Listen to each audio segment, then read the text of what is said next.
ఏపీలో మే 1న పెన్షన్ల విషయంలో ఏం జరగబోతుందో తెలుసా?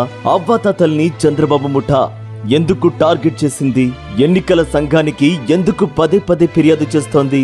బ్యాంకు ఖాతాలు ఆధార్ లింక్ లేని అవ్వాతాతల పరిస్థితి ఏంటి? అవ్వాతాతల ఉసురు చంద్రబాబుకు తగలదా?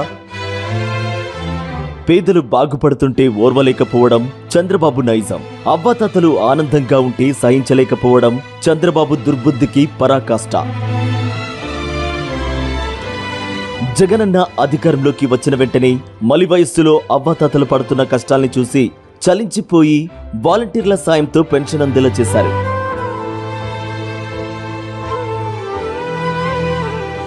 దుష్ట చతుష్టయం చంద్రబాబు ముఠా ఎన్నికల కోడ్ పేరుతో అవ్వాతాతల్ని టార్గెట్ చేసింది. ఈసీకి ఫిర్యాదు చేసి అవ్వాతాతల ఇళ్లకు వచ్చి మరీ పెన్షన్ అందించే వాలంటీర్లను మార్చి 31 నుంచి విధులకు దూరం చేసింది. దీంతో మండే ఎండలకు సచివాలయాలకు వెళ్లి క్యూలైన్లో నిలబడలేక 30 మందికి పైగా వృద్ధులు చనిపోయారు.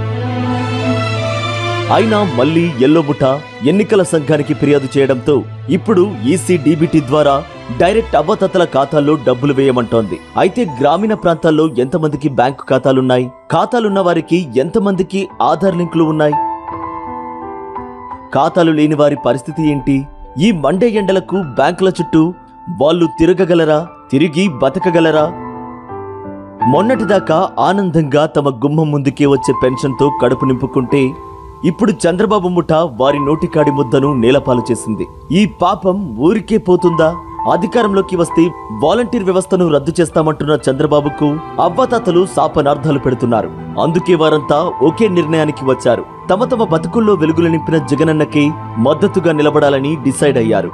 ఫ్యాన్ గుర్తుకే ఓటేసి మళ్లీ జగనన్నను ముఖ్యమంత్రిగా చేయాలని నిర్ణయించారు.